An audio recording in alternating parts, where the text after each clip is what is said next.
In this lesson, I'm just going to show you the 3 different types of volleys on the backhand. So I did a separate video on the forehand volley, and I didn't want to squeeze in the backhand volley as well. So here's the backhand volley on how to do the reflex volleys, the normal textbook volley, and then probably like a backhand smash volley or a go home volley. Let's go back, and before I show you how to do it, let me explain how to do it. So the first thing, again, just like the forehand volley, you're setting the wrist. I'm holding more of a cheating continental. All you do is set your wrist in this position. Make sure you have your left hand because it's in a weak position, and make sure you bump here, wrist, and bump.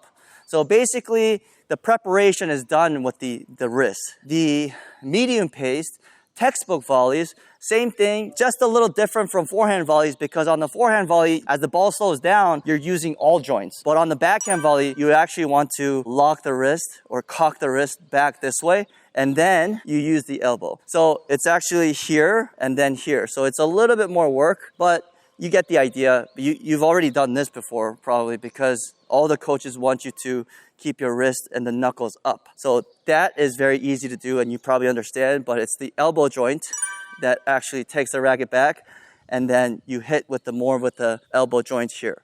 Now on the go home volley or bigger volleys, and I've showed you this before where how you add the power on the easy ones, you go here, wrist, elbow, and then you lock the shoulder back, and then you use the shoulder going the opposite direction, and you're turning in with the shoulder instead of rotating together as you hit.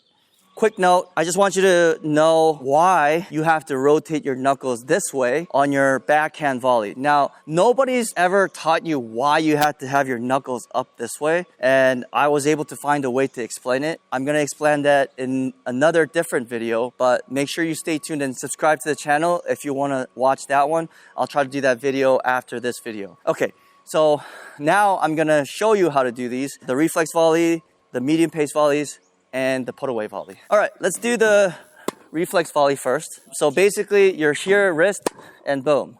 Set the wrist, and you're staying out in front, and you're hitting the ball. Again. Come on. Now it's consistent.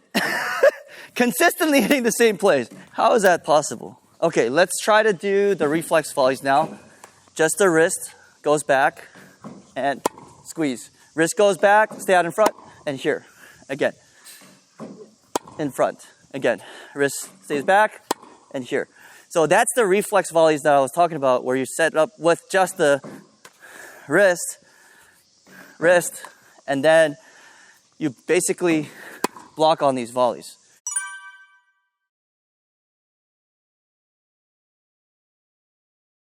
Okay, now here's the medium pace volleys, a little bit higher. So you go here, and with the elbow, okay, with the elbow. Again, okay, take it back with the elbow cuts in, and it's still out in front, but the racket back is a little bit bigger than an actual reflex volleys like that. Again, reflex volley here and here versus, whoa, that was pretty quick. Again, here, and then take the elbow back.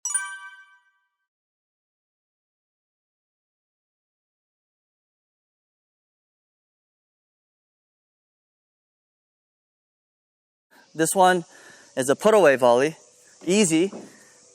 So make sure the wrist is cocked back, elbow, and then the shoulder is locked in place too. So you're going here and out. Okay.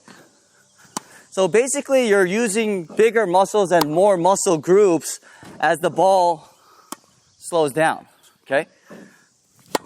See, it's a bigger swing. It's still locked on my body instead of turning together and then doing it like that.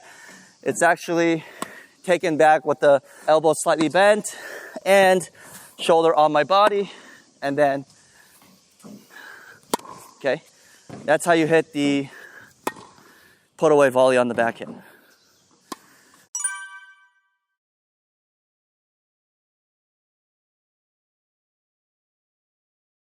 So in this video, I showed you and explained to you what was happening with those reflex volleys and those textbook volleys and the putaway volleys on the backhand side.